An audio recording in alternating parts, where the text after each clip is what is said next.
I don't really understand why the City fans are calling us a disgrace for parking the bus, which is what we did last time. And celebrating the draw against 10-men Arsenal? Come on, City. No. What's happening there? That's what I want to know.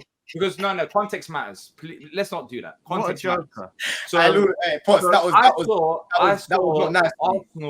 saw Arsenal do the exact same thing against Crystal Palace at home in the Premier League when you lot got a draw when Lacazette scored that last-minute equaliser when Vieira was manager. How long ago was that, man? How long ago was that, man? It matters. It matters. What do you expect?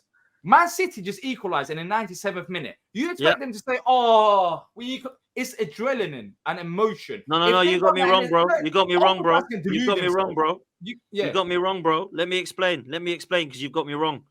They are celebrating a draw. They can celebrate the goal because it's a goal.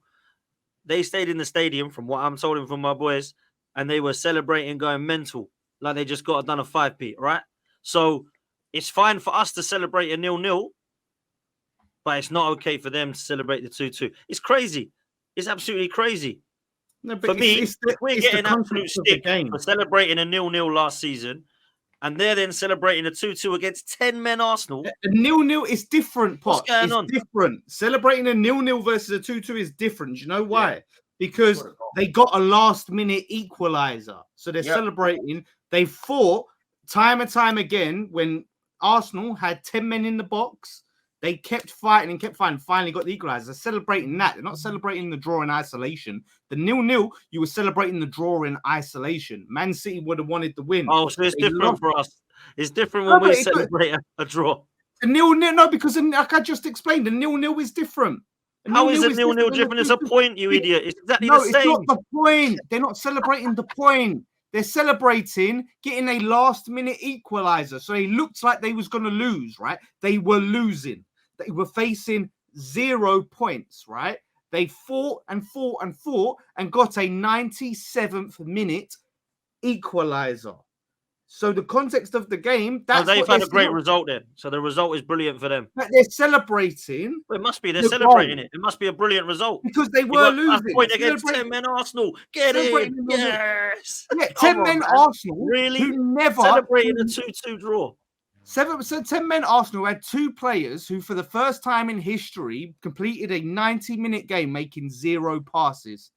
What's that got to do with the result? It's got to do with the result is that you sat there and you put everyone in the box. That's a hard... Of course we did. We did. We were winning 2-1 and we had 10 men. What did you want us to do? Go play and lose 5-2? But let's not act like it's this big thing that, oh my God, Man City, we had 10 men. It was harder for Man City.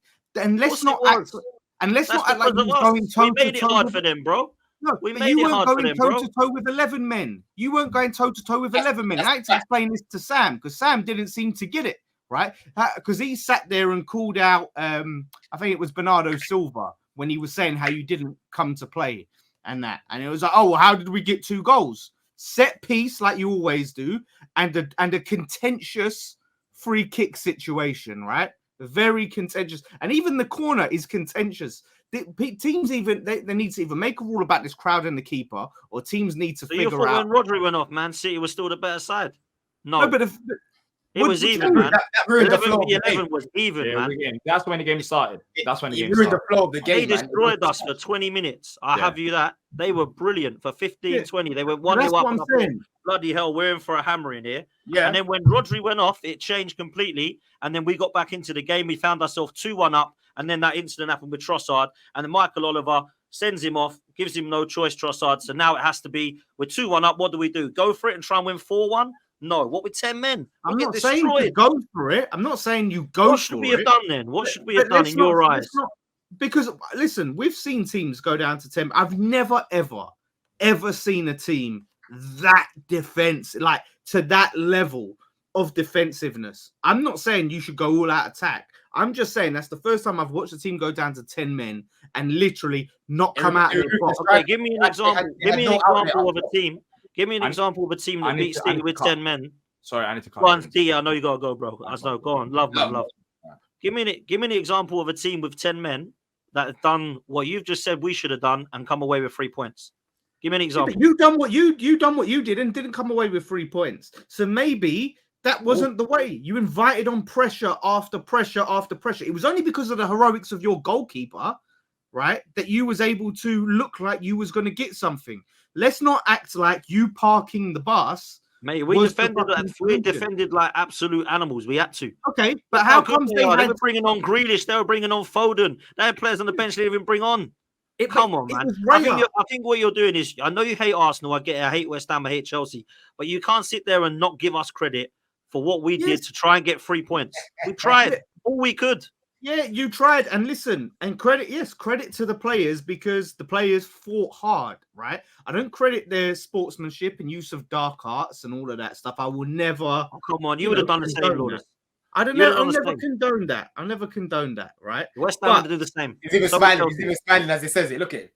No, I won't condone it. Yeah, I'm not going to condone it. 3 of us would have been absolutely killing us. If we're not wasting time in that scenario, you would have been killing us. Now, listen, they equalised. I think it was the 99th minute or something stupid. I'm not going to say be one of those that says Michael Oliver shouldn't add time, because the reason he was adding time was because we were falling down, cramping up, right? Yeah. So we got our own self to blame for that we equalised. But I'm not taking away the performance and the proudness of the individuals. The only player I'm not proud of is Trossard. That's the only one I ain't proud of. Every other player. Have a word with judges, by the way. Listen, I love Lee, but he's been a disgrace this season. With some of these interviews of fan guys, first on your channel, Arsenal are reffed different. Disgrace. Then again, blaming referees. Is he Thai? Like, does he need to get the Arsenal hat and headphones and shit? Is he going to start blaming weather? And do you think yesterday Doku should have got a yellow as well? Yeah, people are talking about that incident where he kicked the ball. I must have missed it. Yeah, I don't. I'd have to see. Yeah, he basically kicked the ball away, but they're saying he kicked it back to where it should have been taken from, so it's okay. Well, watch it. But if he's not delaying a restart, he's helping speed up. That's what they're saying. But what I don't get is the lack of consistency or inconsistency. Because why would Doku delay it though? Let's be real. Why would Doku want to delay it? The intent behind it, Potts. It was actually because we were taking the free kick. He reckons they're saying it because Arsenal have got the ball, put the ball down, gone to take it, and then Doku has basically kicked it back, right? Now, that is to me delaying the restart. But the ref has then said, no, actually, it was back there. It was supposed to be back there. Like, what the fuck is going on here? For me, you either get a yellow card for kicking the ball back, or you don't. Now, your boys will be cheeky. People head it. I've seen people brush across it like Rice. I've seen people smash it like João Pedro. And all what of a sudden, Rice players that are getting yellow cards. Why João Pedro doesn't get yellow or don't get it? Why did Rice learn his lesson, Potts? Why is he still doing that shit after getting a red card for it? No, there's no denying that. Arsenal players are stupid. Trossard's stupid. Rice was stupid, right? They know the rules. But why are the other players getting away with it and Arsenal players getting booked and sent off? That's what no one can get. But let's not act like listen, I've seen so many players the past couple of weekends get booked for delaying restarts. Have you seen players get not booked for it though? Yeah, but listen, there's no consistency in the refereeing. Then that's my point. No, there always has been. You look at any rule, you look at any rule in the league, the rule that says like you can't ask refs to book players. I've seen players doing that and not getting booked. I've seen it. You can't talk back to. I've seen so many rules. That's just the case, but it's not this conspiracy against Arsenal. There is no conspiracy against Arsenal. It's all in your minds. One of my guys, the team that I play for, Potts, he got booked yesterday for kicking the ball away, bro. Was he in Arsenal? Down to Sunday League as well. Bro. Grassroots. But what about the free kick, Potts? Let's talk. What about the free kick for Arsenal that you scored from, right? That was not taken from the correct place. Kyle Walker pulled out of position, right? Referee, come and talk to me. Blah, blah, blah. All right, cool. Done with you. Okay, take it. Like, do you know what I mean? Like, what about that? So crap refereeing then, do you know what made me laugh when Gary Neville called Michael Oliver England's top referee, England's best referee. And I was like, is that how bad the state of refereeing in this country is? Because him and Anthony Taylor, Don knows about him. Yeah, Anthony Taylor is apparently the second best. These are the two that get picked for Euros. Anthony Taylor second best. Shocking, man. These are shocking. Honestly. Let me ask you to close, right, though, seriously. If Arsenal won the league by doing what they're doing, does it actually matter? If we were to be 2-0 up and we're seeing out of a game, are you going to go, well, they didn't really deserve to win that league because they saw out that result by going defensive. I don't give a damn. I grew up on George Graham, Lawless. That's I fine. watched Diego Simeone and Jose Mourinho do it. I don't care. I'll take it. Own it, because the problem is, I am owning it. Okay, but you like to present yourselves as this team that plays total football, silky smooth. Not always anymore. Not always anymore. We don't know.